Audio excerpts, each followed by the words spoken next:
Ixi, eu falei, meu irmão, desculpa, eu não preciso disso aqui. Fui embora andando, não tinha telefone na época. Hoje você tem celular, tem internet. Naquela época não existia nada disso. Eu fui literalmente andando sem... Eu lembrava do caminho que o carro fazia, né? Então eu falei, eu só pegar o caminho de volta, né? E fui sair até chegar aqui em Cannes. Eu sei que eu demorei umas 2 horas andando. Então foi uma experiência que eu tive. Nada contra o trabalho, né? Que eu não tô falando que o trabalho não é um trabalho digno. Mas a forma que eu tava ali, eu não me senti muito à vontade, então eu peguei e fui embora. E dali, depois, eu consegui lógico, depois foram vários arubites que a gente chama aqui, que são bicos. Aqui cortando arame, fazendo um monte de coisa aí por aí afora, ajudando pessoas, enfim. Era uma época que a crise tava brava mesmo. Tava brava. Em 98 para 99 foi... Você pegou aqui, André? Não. Cheguei aqui acho que em 2001, 2002. Tinha uma crise. E aí tinha a Sony. A Sony era o point dos brasileiros. Talvez esse problema todo que você teve com o japonês aí também, por não entender o idioma. Sim. E quando você começou a aprender o idioma, e como aprendeu assim? Você falou, não, precisa aprender, e como que você fez alguma técnica? Aí depois você já cumprimenta aí pra Sony. Então, mas o detalhe é que eu comecei a aprender o japonês depois que eu saí da Sony. Porque a Sony, de vez de me ajudar no japonês, ela piorou. Por quê? Porque lá tinha muito brasileiro e lá tinha produto brasileiro lá dentro, tem os líder, né, os tradutores, então deixava você acomodado. Então você não aprendia nada. O dia que eu saí da Sony, eu fui para uma empresa que só tinha japonês. Então essa empresa ela me obrigou a querer me envolver. E eu ouvia muitas pessoas falando assim, Anderson, na época não existia esse negócio de YouTube aqui, era a televisão japonesa. O pessoal falava assim, Anderson, assiste televisão japonesa, que vai te ajudar. E eu passava, meu pai, até aí é um outro processo que depois meu pai, eu voltei a morar com ele assistia muito televisão japonesa. E aí eu passava a assistir e ouvir. Então a gente vai começando a assimilar. Hoje eu falo japonês um japonês de índio. Eu também costumo falar que o meu é de índio. O pessoal olha pra mim e fala, nossa, você fala bem. Na verdade, eu engano. Entendeu? Hoje eu engano, mas foi eu aprendi depois que eu saí da Sony. Que antes, sem chance. Você já começou a falar aqui que você conheceu um japonês, começou a ajudar ele na empreiteira. Então, Isso. Nesse tempo, você já falava um pouco. E como você começou a fazer esse trabalho? Você já virou tantocha ou você era tipo um sócio dele? Era só ele, só tinha esse japonês de funcionar na empreiteira e você conversava com os brasileiros, começava a arrumar para ele? Como que foi esse processo aí? Então, ele trabalhava numa outra empreiteira, ele saiu e... Na época não era tão exigente esse negócio de abrir empreiteira, né? Era mais tranquilo. Cada um podia sair e abrir a sua empreiteira, não precisava de documentação, nada. Então ele saiu da empreiteira que ele estava trabalhando e entrou nesse ramo, ele e a mulher dele. Aí ele contratou um brasileiro, um amigo meu, conhecido, que trabalhava com solda. Assalariado também. Ganhava por hora, né? Então ganhava por hora. Ele achou esse brasileiro para trabalhar numa fábrica. Sim. Aí ele perguntou para esse brasileiro se ele não tinha um amigo para trabalhar naquela fábrica. Certo. Aí ele achou eu. Só que eu não tinha carro, não tinha nada e tal. Esse meu amigo me levava pra lá e eu trabalhava na prensa com ele. Aí esse japonês foi lá e falou, nossa, você trabalha bem e tal. Aí ele falou, você não tem amigo pra me apresentar? E nessa época, que aí depois se você quiser a gente pode entrar também, eu tava começando a ir na igreja, né? Que foi um processo da minha vida. E aí na igreja a gente era a única igreja na região na época, porque até então não tinha igreja também. Era a única igreja na época, então ali a gente se reunia ali, o grupo de brasileiros se reunia na igreja nos finais de semana. Então, onde eu tinha contato. E aí acontecia assim, você não quer trabalhar? Você não tem serviço tal?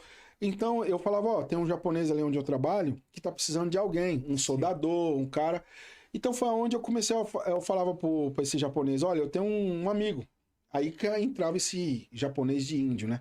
Eu tenho um tomodachi, só que era assim, era mímica com palavra, né?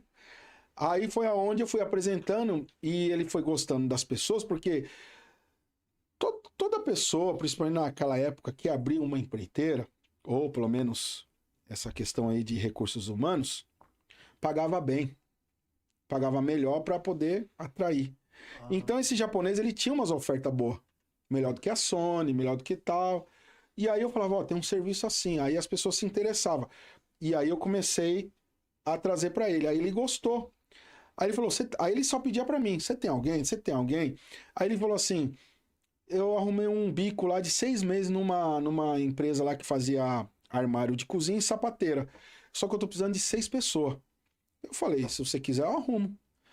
Aí ele falou, tá bom. Aí eu fui e consegui arrumar essas 6 pessoas para ele junto comigo. Aí ele viu que eu arrumei aquilo lá, que ele sozinho ele nunca ia conseguir. Tinha capacidade para arrumar pessoas para trabalhar. Mesmo sem falar o japonês, mas eu arrumava pessoas que não davam trabalho para ele. Tipo, de faltar essas coisas. E aí ele falou, nossa, você consegue, né? Tal. Aí foi aonde, depois eu falei para ele que eu não tinha carta. Aí ele falou assim, tira a sua carta, que aí você vem trabalhar comigo.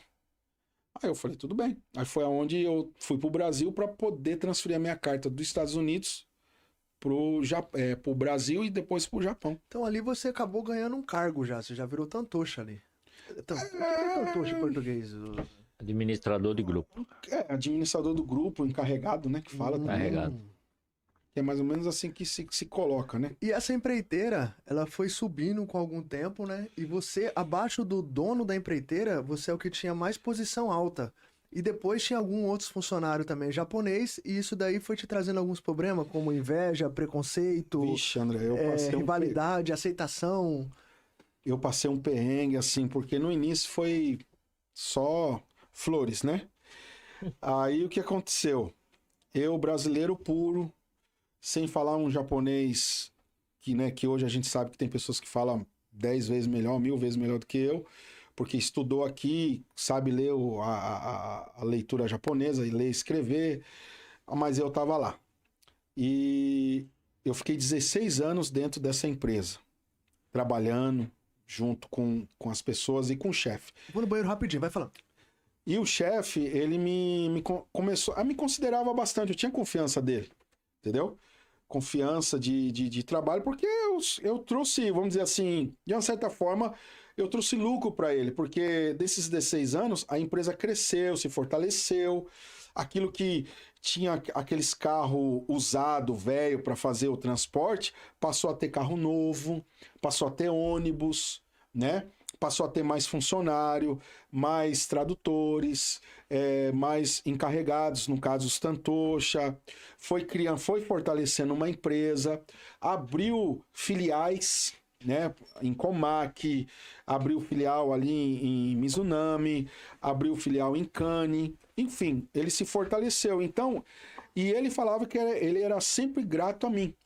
Só que o que acontece? O Japão ainda, por mais que nós estamos em 2025, o Japão ele tem uma dificuldade, principalmente nos interior, de aceitar um estrangeiro tá ali sendo um chefe ou tendo um cargo de autoridade. Eu falo porque eu passei isso no dia a dia. Não, você tem razão, é assim mesmo. Entendeu? Porque eu tava ali com 30 e poucos anos de idade. Aí ele me dá um cargo de Kacho, que o Kacho ele tá ali, é o Sacho, o Bucho e o Kacho. Então não existia Bucho, então era o Sacho, que é o presidente, no caso, o dono da empresa. Existia o gerente. Então era eu e um outro japonês como gerente. E ele falava para mim, você aqui, depois de mim é você. Ele falava. Só que ele não falava para mim. Ele falava na frente das pessoas. E o japonês, isso trazia uma dificuldade. Então trouxe muita inveja de verdade. Assim, teve japonês lá que falou, não, eu vou derrubar esse cara. Literalmente com essas palavras. Só que por que nunca me derrubaram? Porque eu sempre trabalhei. Eu não enrolava, eu não ficava vagabundeando na rua, entendeu? Eu não ficava enrolando, eu trabalhava normal. Eu não era puxa-saco. E fora isso, a sua educação familiar, disciplina, educação, ajudou no seu trabalho também, né? Sim. Paciência, né? Você foi cauteloso. Uma coisa que eu aprendi com meu pai japonês. Nunca faltei o trabalho. Meu pai japonês, ele nunca faltou. Eu nunca vi ele faltar o trabalho. E olha que o meu pai, ele bebe. Bebe de ficar, né, alegre, caído, mas no outro dia ele tá lá. Então, é uma coisa que eu aprendi com essa, ele nunca faltou, ele desde o Brasil até o Japão, ele nunca faltou trabalho por nada. E eu também nunca faltei. Tinha dia que eu não queria trabalhar, tinha dia que eu não queria, cara. Eu confesso pra você, mas eu tava lá. Entendeu? E eu trabalhava, e aonde eu ia, as pessoas gostavam do meu trabalho. Por quê? Porque eu ia lá, eu levava gente, eu conversava, e dava certo, dava resultado. Então, isso incomodava as outras pessoas, entendeu? Porque quando chegava na hora do japonês, eu enroscava. Eu sou humilde de falar, eu não domino a língua, entendeu? 100%. Então, o que que acontecia? Enroscava, então eu precisava de ajuda de alguém. Só que para eles isso era assim, por que que eu tenho que ajudar ele no japonês e ele é o chefe? Tipo assim. Só que o que matou uma vez eu lá dentro é que eu falei isso pro dono, né? O Satchou, falei, Satchou, eu tô tendo problema com isso, não dá para você não me colocar em cargo, só me dá liberdade para trabalhar, porque eu não preciso de cargo, não preciso de nome, eu preciso de liberdade. Aí ele falou, não, o que que tá acontecendo? Eu falei, tá, isso.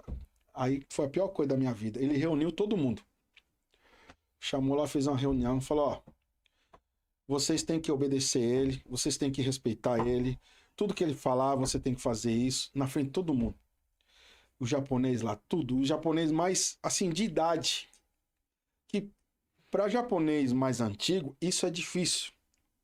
Respeitar um cara novo, que não é japonês e que não fala o japonês igual eles. Então isso aí, aquele dia ele me arrebentou. Aí a partir daquele momento a minha vida mudou lá dentro. Entendeu, André? Eu não sei se tem a ver com o que eu vou falar. Eu não sei se foi antes ou depois da empreiteira. Em 1998, você perdeu o visto. Como foi isso? Aí você falou pra mim que teve uma experiência com Deus. Lembrando que você falou pra mim que não quer falar sobre religião, uma coisa particular sua, né? Sim. Focar na religião. Somente da sua experiência com Deus. Não sei se tem a ver com o visto ou com a empreiteira. Tem. Eu quero falar sobre isso. Mas antes aí eu queria deixar o João falar um pouquinho também. E eu vou No banheiro? no banheiro. E tá bom, Eu vai. tenho que falar o quê mesmo? Sobre essa questão do Japão aí.